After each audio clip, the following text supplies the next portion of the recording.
Hello student, स्वागत है आपका अपने YouTube channel education for nation में। एंड आज की क्लास में हम लोग कंडीशनल स्टेटमेंट इन जावास्क्रिप्ट पढ़ने वाले हैं।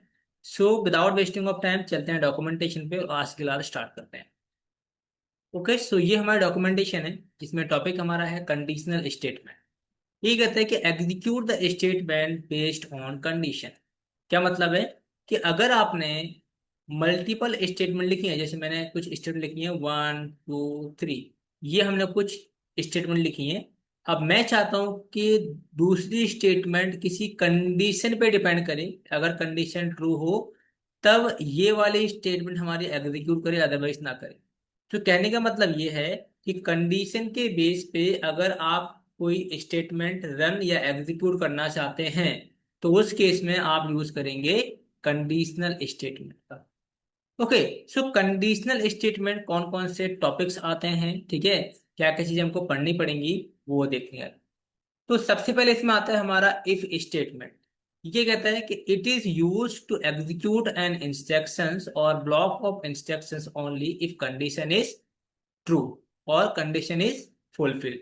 क्या मतलब है कि कर्ली ब्रैकेट के अंदर का कोड तभी आपका एग्जीक्यूट होगा जब आपकी कंडीशन ट्रू होगी। ठीक है, अगर ये कंडीशन ट्रू है आपकी, अगर ये कंडीशन आपकी ट्रू है तब तो इस कर्ली ब्रैकेट के अंदर लिखा हुआ कोड रन करेगा, अदरवाइज रन नहीं करेगा। कैसे, इसको हम लोग देखते हैं एक बार प्रैक्टिकली, तो ये वाला कंसेप्ट आपका क्लियर हो जाएगा। सो इसके लिए हम लोग अलग से ना एक फोल्डर बनाने वाले हैं। यहाँ पे एक फोल्डर बनाएंगे चैप्टर नंबर 6।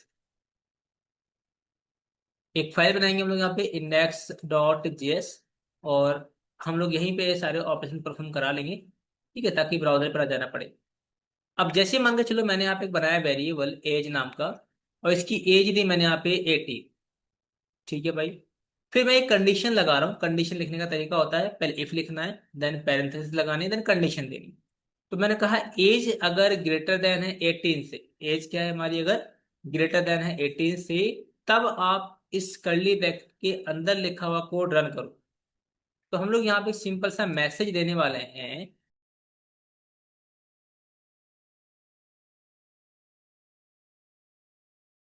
ठीक है, चलो चेक करते हैं।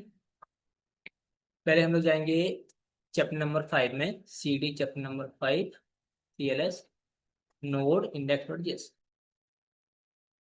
इंडेक्स.js। अच्छा, 6 चैप्टर है ना, तभी तो यहाँ पे फाइल आ गई है। ठीक है, इसको रन करेंगे हम लोग नोड। तो अभी कुछ ही प्रिंट नहीं हुआ, क्यों? क्योंकि कंडीशन आपकी हो गई है फॉल्स।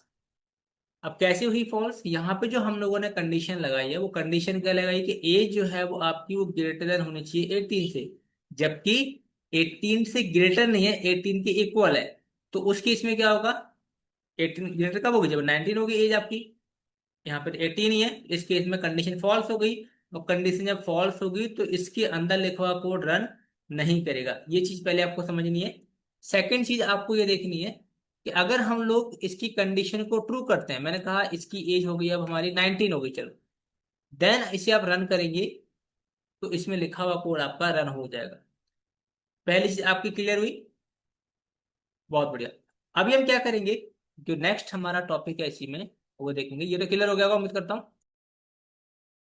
फिर आता है हमारा इफ एल्स स्टेटमेंट। जैसे ये तो इफ वाला हो गया था, इफ एल्स में क्या होता है कि हम चाहते हैं कि अगर कंडीशन गलत हो उसके बाद भी कुछ ना कुछ आउटपुट आना चाहिए। तो उस केस में क्या करेंगे, एल्स लगाएंगे।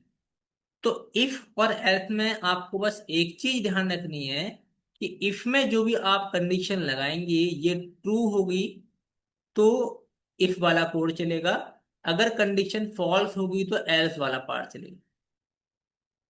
ठीक है, फॉल्स में एल्स वाला पार्ट चलता है और ट्रू में इफ वाला पार्ट चलता है। ठीक है भाई, कैसे पता लगेगा? ये पता लगेगा हमको जब हम लोग इसमें कोई स्टेटमेंट प्रिंट कराएंगे। तो जैसे मैं console.log में यहाँ पे सिंपल मैसेज दे रहा हूँ कि user age is not greater than 80। ठीक है, तो अभी तो खैर ट्रू ही आएगा, अभी मैं इसको 18 करने वाला हूँ, 18 करने वाला हूँ। तो देखो लास्ट टाइम में हमको यहाँ पे ब्लैंक आउटपुट मिला था, पर इस केस में हमको एल्स वाला पार्ट मिलेगा, देखो। User age is not greater than 18। ठीक है। तो इसका मतलब ये हुआ कि कंडीशन ट्रू तो एज वाला कोड एग्जीक्यूट होगा, कंडीशन फॉल्स तो एल्स वाला कोड एग्जीक्यूट होगा। परफेक्ट। इसके बाद हम लोग थोड़ा सा अगर आगे चले डॉक्यूमेंटेशन में ही, तो नेक्स्ट आता है if statement with logical operators. तो लॉजिकल ऑपरेटर्स के साथ भी आप कंडीशनल स्टेटमेंट को यूज कर सकते हैं। कैसे करेंगे वो देखते हैं। अब जैसे देखो, मान के चलो कि हमने यहाँ पे एक वेरिएबल बनाया लेट टेम्प नाम। अब टेम्प नाम का मैंने टेम्परेचर ले लिया 30 टेम्परेचर। तो मैंने एक कंडीशन लगाई यहाँ पे कि अगर टेम्प की वैल्यू क्या है, ग्रेटर देन 35 है। ठीक है भाई, 35 है तो आप क्या करो, कंसोल डॉट लॉग में एक सिंपल सा मैसेज प्रिंट करा दो, टू हॉट, मतलब बहुत ज्यादा गर्मी है। ठीक है भाई। सेकंड कंडीशन लगा रहे हैं हम लोग एल्स में। फिर एक और कंडीशन दी मैंने। कंडीशन क्या दी मैंने कि अगर टेम्प की वैल्यू ग्रेटर देन और इक्वल टू है 25, या फिर एंड ऑपरेटर पढ़ाया था मैंने आपको, या फिर टेम्प की value less than equal to है 35, तो उस केस में क्या करो, कंसोल डॉट लॉग में एक सिंपल सा मैसेज आप दे दो, प्लीसेंट, PLESANT ना, प्लीसेंट वेदर।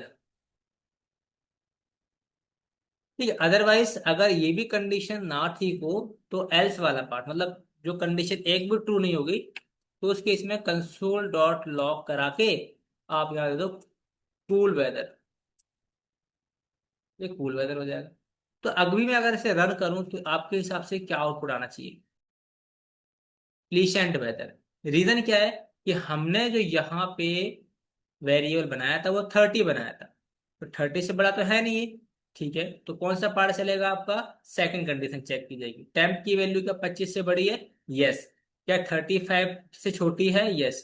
तो इस केस में दोनों कंडीशन ट्रू हैं, तो हमारा क्या होगा, ये प्लीसेंट वेदर वाला जो मैसेज है वो एग्जीक्यूट हो जाएगा। तो इस तरीके से हम लोग लॉजिकल ऑपरेटर का यूज करते हैं। ठीक है। अच्छा, अगर आपको टर्नरी ऑपरेटर यूज करना हो, टर्नरी ऑपरेटर क्या होता है वो देख लीजिए ध्यान से, ताकि ये कर सकते हैं हमारा क्लियर हो जाएगा।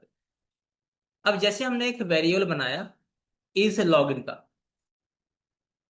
ठीक है, इज लॉग्ड इन नाम का बनाया मैंने वेरिएबल, और इसको क्या दे दिया, फॉल्स दे दिया। अगर यूजर लॉगिन होगा तो ये मैसेज आना चाहिए, लॉगिन नहीं होगा तो दूसरा मैसेज आना चाहिए।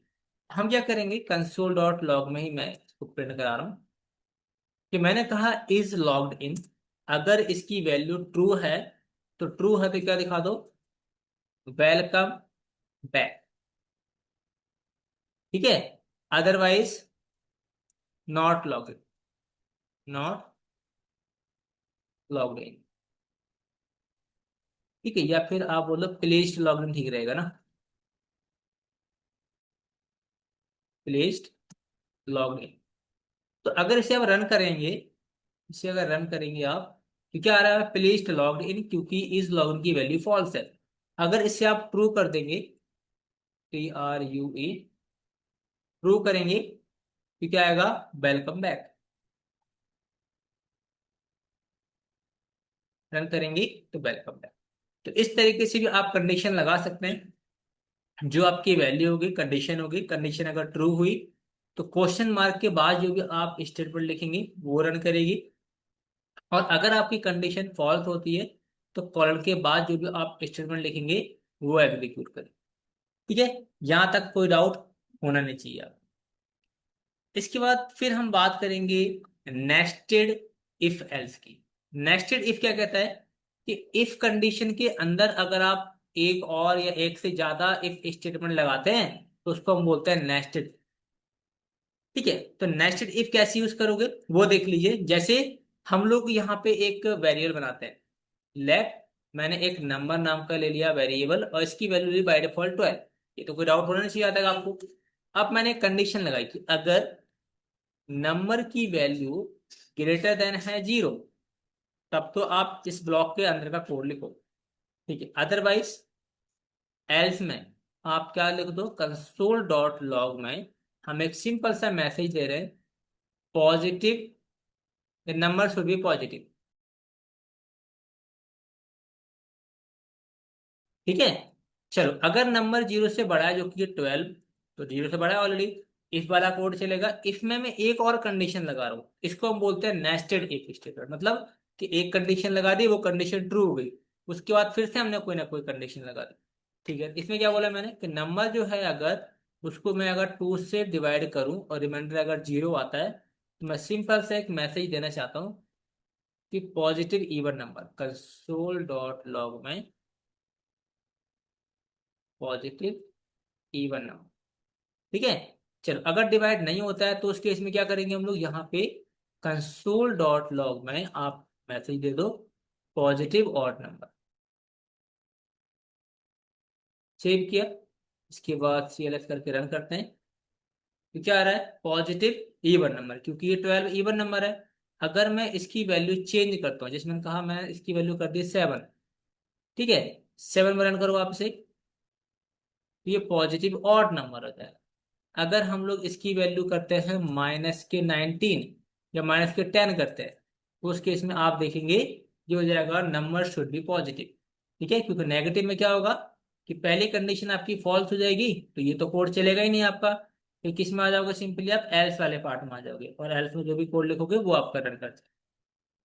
ठीक है, सो ये हो गया हमारा एल्स स्टेटमेंट या फिर नेस्टेड इफ स्टेटमेंट। ठीक है, यहां तक कोई डाउट आपको? नहीं। अभी ये करेंगे हम लोग एक इसी में ही एक टॉपिक और होता है। अ, जैसे मैंने एक बनाया वेरिएबल वैल्यू, और उसको मैंने ब्लैंक रखा। ठीक है, मतलब इसमें मैं कोई वैल्यू एंटर नहीं करा रहा हूँ। अब मैं कंडीशन लगा रहा हूँ कि वैल्यू अगर है मेरे पास, तो मैं क्या करूँगा, कंसोल डॉट लॉग में क्या लिखूंगा, हैश वैल्यू। मतलब इसके पास कोई ना कोई वैल्यू है, अदरवाइज कंसोल डॉट लॉग में मैं लिखूंगा एम्प्टी, एम्प्टी, एम्प्टी और फॉल्स की वैल्यू, मतलब फॉल्स है वैल्यू। तो इस केस में क्या होगा, आप देखेंगे फॉल्स, क्योंकि ये क्या करता है, एम्प्टी स्ट्रिंग को एज अ फॉल्स की तरह ट्रीट करता है। ठीक है, ये फॉल्स हो गया। तो अगर आपको, आप चाहते हैं कि नहीं यार इसकी जगह ना कोई मैसेज आना चाहिए आपका, तो कैसे करेंगे, उस केस में आप ऐसे कर सकते हैं कि आपने बनाया एक वेरिएबल लेट यूजर नेम, ऐसे बनाया मैंने ब्लैंक रखा, तो मतलब फॉल्स हो गया ये। अगर फॉल्स हो तो उस केस में मैसेज आना चाहिए guest, GUEST guest. Console dot log करके देखो आप, यूजर नेम, यहाँ देखो क्या आ रहा है, गेस्ट आ रहा है। ठीक है, तो अगर मैं यहाँ पे ब्लैंक की जगह डालने वाला हूँ दीपक, इसके बाद इसे रन करते हैं, तो दीपक है। मतलब अगर वैल्यू होती है ट्रू हो जाएगी तो आपका नाम प्रिंट करा देगा, अगर नहीं होगी फॉल्स होगी तो वो बाय डिफॉल्ट गेस्ट मैसेज दे देगी। ठीक है, ये भी आपको समझ में आ गया होगा। ओके, सो जो बेसिक फंडामेंटल था हमारा इफ स्टेटमेंट का, वो क्लियर हो गया होगा आपको। ये भी हो गया हमारा इफ एल्स स्टेटमेंट, दिखा दिया मैंने आपको। इसके बाद फिर आता है हमारा एल्स इफ स्टेटमेंट। ठीक है, ये भी देख लिया हम लोगों ने। इसके बाद आता है स्विच स्टेट। तो स्विच स्टेटमेंट, इसको हम लोग अलग से देख सकते हैं, या आप चाहो तो इसमें भी हम लोग कवर कर सकते हैं। ये क्या कहता है कि check several possible constant values for an expression. मतलब होगा क्या, जैसे हम लोग if else if else if else लगाते हैं बहुत सारे, उसकी बजाय बार बार इफ एल्स लगाने की बजाय आप क्या कर सकते हो, केसेस बना सकते हो कि जब कोई एक्सप्रेशन मैच कर जाएगा तो वो पार्टिकुलर ब्लॉक चलेगा, वो सारी condition one by one check नहीं करेगा। ठीक है, तो उस केस में हम लोग स्विच स्टेटमेंट का यूज कर लेते हैं। स्विच स्टेटमेंट क्या करता है कि match the exact case and then execute the statement return inside that case. ठीक है, इफ स्टेटमेंट क्या करता है कि check one by one all the condition, but case क्या करता है, इट मैच द केस, जो भी केस मैच कर जाएगा उसके अंदर लिखा हुआ कोड एग्जीक्यूट करेगा। ठीक है, तो नहीं समझेंगे आप, इसको मैं समझाने के लिए बेसिक से एक एग्जांपल लेता हूँ, ताकि थोड़ा टाइम भी बच जाएगा, हमारा टॉपिक ये क्लियर भी हो जाएगा। तो मेन क्वेश्चन ये बनता है कि कब हमको इफ स्टेटमेंट यूज करने चाहिए, कब हमको स्विच स्टेटमेंट यूज करने चाहिए। SWIT switch. देखो, इफ क्या करता है, सभी कंडीशन चेक करता है, क्या करता है, चेक करता है ऑल कंडीशन। स्विच क्या करता है, जैसे आपने एक स्टेटमेंट लिखी, देखो स्विच वाली, अब इसमें लिखा टू लिख दिया ऐसे, तो ये वन को चेक नहीं करेगा, किसको चेक करेगा, सिर्फ जो भी एक्सप्रेशन में टू लिखा होगा, जैसे टू लिखा होगा तो इसी के अंदर लिखा हुआ कोड को रन कर देगा, सारी चेक नहीं करेगा। इससे क्या होगा, परफॉर्मेंस इंप्रूव हो जाएगी आपकी, ठीक है, स्पीड आ जाएगी आपके प्रोग्राम में, जल्दी एग्जीक्यूट होगा आपका। तो जब भी आपको लगता है नहीं बहुत सारे हमारे इफ एल्स स्टेटमेंट लग रही हैं, तो उसकी बजाय आप क्या कर सकते हो, केस स्टेटमेंट यूज कर सकते हैं, स्विच स्टेटमेंट यूज कर सकते हो। कैसे करोगे देखो, स्विच लिखना है, एक्सप्रेशन केस बनाना है और ब्लॉक ऑफ कोड लिख देना है, फिर सेकंड में केस टू और ब्लॉक ऑफ कोड लिखना है आपको, ठीक है। अब देखो ध्यान से कि स्विच स्टेटमेंट कैसे काम करता है, ठीक है। अब मान के चलो कि मैंने यहाँ पे एक बनाया वेरिएबल फ्रूट्स नाम से, FRUITS, ठीक है, एंड बाय डिफॉल्ट मैं रख रहा हूँ यहाँ पे एप्पल, ठीक है भाई। स्विच क्या कहता है, स्विच स्टेटमेंट, इसे कोई एक्सप्रेशन देना होता है, ठीक है, जैसे मैंने यहाँ पे फ्रूट्स पास कर दिया। अब इसमें क्या है कि एप्पल है, ठीक है भाई।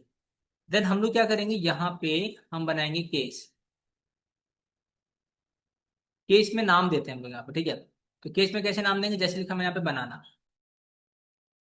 ठीक है। अब बनाना में फिर हम क्या करेंगे, यहाँ पे कॉलन लगाएंगे, यहाँ पे, हाँ, ठीक है। एंड देन यहाँ पे आप जो भी स्टेटमेंट लिखेंगे वो आपकी रन करेगी, जिसमें कंसोल डॉट लॉग में लिख दे रहा हूँ बनाना, ठीक है भाई। देन ब्रेक कर देंगे ताकि नेक्स्ट वाला केस हमारा रन ना करे। इसके बाद अगेन केस रहेगा हमारा एप्पल, एंड यहाँ पे मैं कंसोल डॉट लॉग करके एप्पल कर दूंगा, फिर से क्या कर दूंगा, यहाँ से ब्रेक।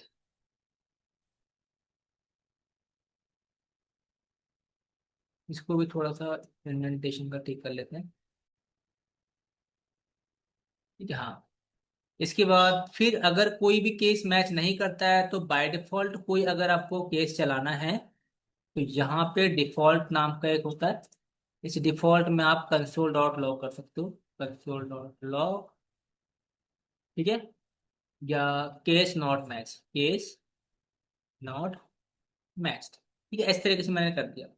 अब यहाँ पे आपको पता है कि वेरिएबल में एप्पल है तो एप्पल वाला केस आपका मैच कर जाएगा, और जो भी इस केस में आप कोड लिखोगे वो कोड आपका रन कर देगा। इसे रन करते हैं, एप्पल रन कर गया आपका, ठीक है। अगर हम लोग यहाँ पे एप्पल की जगह मैं यहाँ पे करता हूँ मैंगो, जबकि कोई है ही नहीं मैंगो केस, तो उस केस में आपका डिफॉल्ट वाला कोड चलेगा, केस नॉट मैच्ड, ठीक है। अगर यहाँ पे करते हैं हम लोग बनाना, तो क्या होगा, हमारा पहला केस ही मैच कर जाएगा, पहला ही कोड हमारा रन कर जाएगा, बना। सो ये भी सिम इफ एल्स की तरह काम करता है, आप इफ एल्स का स्टेटमेंट यूज कर सकते हो, उसकी जगह पे आप स्विच भी यूज कर सकते हो, बट सिनेरियो अलग अलग हो सकते हैं, ठीक है, क्योंकि ये हर एक केस को एग्जीक्यूट नहीं करता है। ये सिंपली क्या करेगा, जैसे बनाना है तो ये बनाना चेक करेगा कौन सा केस है, उस पार्टिकुलर केस को मैच करेगा, देन उसको एग्जीक्यूट करता है, दैट्स इट। ओके, सो ये स्विच स्टेटमेंट था, उम्मीद करता हूँ आपको समझ में आ गया होगा, बाकी डिफिकल्ट है नहीं, बहुत ही सिंपल सा ये लेस था। सो नेक्स्ट क्लास में हम लोग अब लूप कंसेप्ट देखने वाले हैं, इफ एल्स स्टेटमेंट आप लोग देख लीजिएगा। बाकी मैं डिस्क्रिप्शन में क्या करने वाला हूँ कि कुछ क्वेश्चंस भी आपको मेंशन करके दूंगा, और उन क्वेश्चंस को आप लोग अपने इफ एल्स का यूज करके बनाइएगा। कोई भी डाउट होगा तो हम लोग फर्दर एक नेक्स्ट क्लास रखेंगे, देन उसमें हम लोग उसको सॉल्व करेंगे, ठीक है। बाकी आज की क्लास में तय करते हैं, मिलते हैं नेक्स्ट वीडियो, तब तक के लिए बाय बाय।